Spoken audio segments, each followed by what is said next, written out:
ಏನು ಹೇಳಿದ್ದೇವೆ ಕಾರ್ಯಪಡೆ ಮಾಡಿದ್ದೇವೆ, ರೈಲ್ವೆ ಬ್ಯಾರಿಕೇಡ್ ಕೊಟ್ಟಿದ್ದೇವೆ, ಕಂದಕ ನಿರ್ಮಾಣ ಮಾಡ್ತಾ ಇದ್ದೇವೆ, ಟೆಂಟಿಕಲ್ ಫೆನ್ಸಿಂಗ್ ನಿರ್ಮಾಣ ಮಾಡ್ತಾ ಇದ್ದೇವೆ. ಇವತ್ತು ಅಲ್ಲಿ ಆಹಾರ ಏನು ಆನೆಗೆ ಬೇಕಾಗಿದೆ, ಬಿದಿರು ಬೆಳೆಯಲಿಕ್ಕೆ ವ್ಯವಸ್ಥೆ ಮಾಡಬೇಕು ಅಂತ ಹೇಳಿದ್ದೇವೆ. ಎಲ್ಲೆಲ್ಲಿ ನೀರು ಕಡಿಮೆ ಇತ್ತು, ಬೇಸಿಗೆ ಇತ್ತು ಅಂತ ಹೇಳಿದ್ರೆ ಇವತ್ತು ನಾವು ಯಾವ ಸೋಲಾರ್ ಪಂಪಿಂಗ್ ಮಷಿನರಿ ಹಾಕಬೇಕು ಅಂತ ಹೇಳಿದ್ದೇವೆ ಎಲ್ಲೆಲ್ಲಿ ಅಲ್ಲಿರುವಂತದ್ದು. ಈಗ ಮುಂದಿನ ದಿನಮಾನಗಳಲ್ಲಿ ಚೆಕ್ ಡ್ಯಾಮ್ಗಳಾಗ್ಲಿ ಮತ್ತೊಂದಾಗ್ಲಿ ಮಾಡ್ಲಿಕ್ಕೆ ಅವಕಾಶ ಮಾಡಿಕೊಡುವಂತದ್ರ ಬಗ್ಗೆನೂ ಗಂಭೀರತೆಯಿಂದ ಪ್ರಸ್ತಾವನೆ ಸಲ್ಲಿಸಿ ಅನ್ನುವಂತಹ ಸೂಚನೆಯನ್ನು ನಾವು ಕೊಟ್ಟಿದ್ದೇವೆ. ಈ ನಿಮ್ ಸಮಸ್ಯೆ ಏನಿದೆ ಪೂರ್ಣ ಪ್ರಮಾಣದಲ್ಲಿ ಈಗ ಜನವರಿಯಲ್ಲಿದ್ದೇವೆ. ಈ ಜನವರಿಯಿಂದ ಮುಂದಿನ ಜನವರಿಯಿಂದ ಮತ್ತೆ ಮುಂದಿನ ಜನವರಿ 24 ತಿಂಗಳಲ್ಲಿ ನಿಮ್ಮೆಲ್ಲ ಶಾಶ್ವತವಾದಂತಹ ಪರಿಹಾರ ಮಾಡಿಕೊಳ್ಳುವಂತದಕ್ಕೆ ಮಾಡ್ತೀವಿ ಅನ್ನುವಂತಹ ಭರವಸೆಯನ್ನು ತಮ್ಮೆಲ್ಲರಿಗೆ ಇವತ್ತು ಕೊಡುತ್ತಾ, ನಿಮ್ಗೇನು ಈಗಾಗಲೇ ಕೆಲವೊಂದು ಮನವಿ ಕೊಟ್ಟಿದ್ದೀರಿ, ನೀವೇನು ಬೆಳೆ ನಷ್ಟ ಆಗಿದೆ ಅದಕ್ಕೆ ಪರಿಷ್ಕರಣೆ ಮಾಡಬೇಕು ಅಂತ ಹೇಳಿ ನಾವು ಅಧಿಕಾರಕ್ಕೆ ಬರೋಕ್ಕಿಂತ ಪೂರ್ವದಲ್ಲಿ 1 ವರ್ಷ ಪೂರ್ವದಲ್ಲೇ ಡಬಲ್ ಮಾಡಿದ್ದಾರೆ. ಡಬಲ್ ಮಾಡಿದ್ರು ಕಡಿಮೆ ಏನಿದೆ, ನಾನು ಅರ್ಥ ಮಾಡಿಕೊಳ್ತೇನೆ. ತೆಂಗಾಗ್ಲಿ ಮತ್ತೊಂದಾಗ್ಲಿ ಹೋದ್ರೆ ನಿಮ್ಗೆ ಎಷ್ಟು ಪರಿಹಾರ ಕೊಟ್ಟರು ಕಡಿಮೆನೇ ಇದೆ. ಬೆಳೆ ವಿಮೆ ಏನಿದೆ ಅಲ್ಲ, ಬೆಳೆ ವಿಮೆಯಲ್ಲಿ ವನ್ಯಜೀವಿಯಿಂದ ಆಗುವ ಹಾನಿಗೆ ಅನ್ವಯಿಸ್ತದೆ ಅನ್ನುವಂಥದ್ರ ಬಗ್ಗೆನೂ ನಾನು ದೊಡ್ಡ ಮಟ್ಟದಲ್ಲಿ ಅದನ್ನು ಚರ್ಚೆ ಮಾಡ್ತೀನಿ ಅನ್ನುವಂಥ ಭರವಸೆ ತಮ್ಮೆಲ್ಲರಿಗೆ ಕೊಡುತ್ತಾ, ಈ ಸಮಸ್ಯೆ ನಾವು ನೀವೆಲ್ಲರೂ ಸೇರಿ ಒಗ್ಗಟ್ಟಾಗಿ ಇವತ್ತು ನಾವೆಲ್ಲರೂ ಪರಿಹಾರ ಮಾಡಬೇಕಾಗ್ತದೆ. ಅದಕ್ಕೆ ತಾವೆಲ್ಲರೂ ಸಹಕಾರ ಮಾಡಬೇಕು.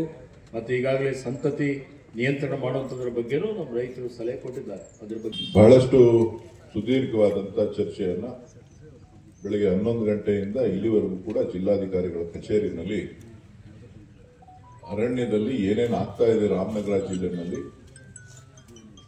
ಕಳೆದ 50 ವರ್ಷಗಳಿಂದ ಯಾವ ರೀತಿಯಾಗಿ ಆನೆಯ ಸಮಸ್ಯೆಯನ್ನ, ಹಾವಳಿ ಸಮಸ್ಯೆಯನ್ನ ಎದುರಿಸ್ತಾ ಇದ್ದೀವಿ, ಅದಕ್ಕೆ ಯಾವ ರೀತಿಯ ಪರಿಹಾರವನ್ನು ನಾವು ಹುಡುಕ್ಬೋದು ಅನ್ನೋದನ್ನ ಸುದೀರ್ಘವಾಗಿ ಮಾನ್ಯ ಮಂತ್ರಿಗಳಿಗೆ ನಮ್ಮ ಅಹವಾಲುಗಳನ್ನು ಕೂಡ ನಾನು ಇರ್ಬೋದು, ಶಾಸಕರಿರ್ಬೋದು, ರಾಮನಗರ ಶಾಸಕರಿರ್ಬೋದು, ಯೋಗೇಶ್ವರ್ ಅವರು ನಾವೆಲ್ಲರೂ ಕೂಡ ತಿಳಿಸಿದ್ದೇವೆ. ಅಧಿಕಾರಿಗಳು ಕೂಡ ಸ್ಪಷ್ಟವಾದಂತಹ ಮಾಹಿತಿಯನ್ನ ಇಟ್ಕೊಂಡು ಎಲ್ಲೆಲ್ಲಿ ಆನೆಗಳಿದೆ, ಒಟ್ಟು ನಮ್ಮ ಜಿಲ್ಲೆಯ ವ್ಯಾಪ್ತಿನಲ್ಲಿ ಏನು ಇವತ್ತು ಅರಣ್ಯ ಪ್ರದೇಶ ಬಹುತೇಕ ಹೆಚ್ಚಿದೆ ರಾಮನಗರ ಜಿಲ್ಲೆಯಲ್ಲಿ.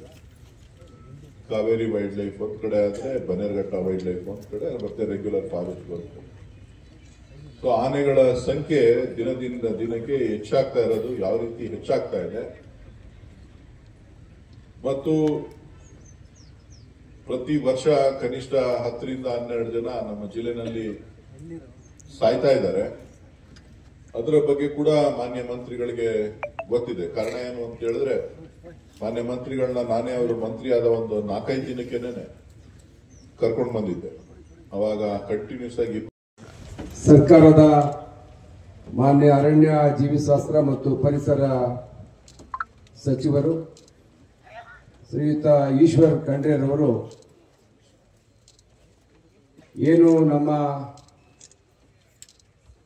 ಜನ ಕಳೆದ 10 ಹಲವಾರು ವರ್ಷಗಳಿಂದ ಆನೆ ಮತ್ತು ಇನ್ನಿತರ ಕಾಡು ಪ್ರಾಣಿಗಳ ಉಪಟಳದಿಂದ ಬೇಸತ್ತಿದ್ರು. ಅದಕ್ಕೆ ಪರಿಹಾರವನ್ನ ಕಂಡುಕೊಳ್ಳೋ ದೃಷ್ಟಿಯಿಂದ ಬೆಳಿಗ್ಗೆಯಿಂದ ಇವತ್ತು ರಾಮನಗರ ಜಿಲ್ಲಾಧಿಕಾರಿಗಳ ಕಚೇರಿಯಲ್ಲಿ ಸುದೀರ್ಘವಾಗಿ ಅಧಿಕಾರಿಗಳ ಜೊತೆ ಚರ್ಚೆ ಮಾಡಿ ಇವತ್ತು ಏನೆಲ್ಲ ಉಪಕ್ರಮಗಳನ್ನು ತಗೊಳ್ತಾರೆ ಇಲಾಖೆಯವರು ಅನ್ನೋದನ್ನ ತಮ್ಮ ಮುಂದೆ ಮಾತಾಡಲಿಕ್ಕೆ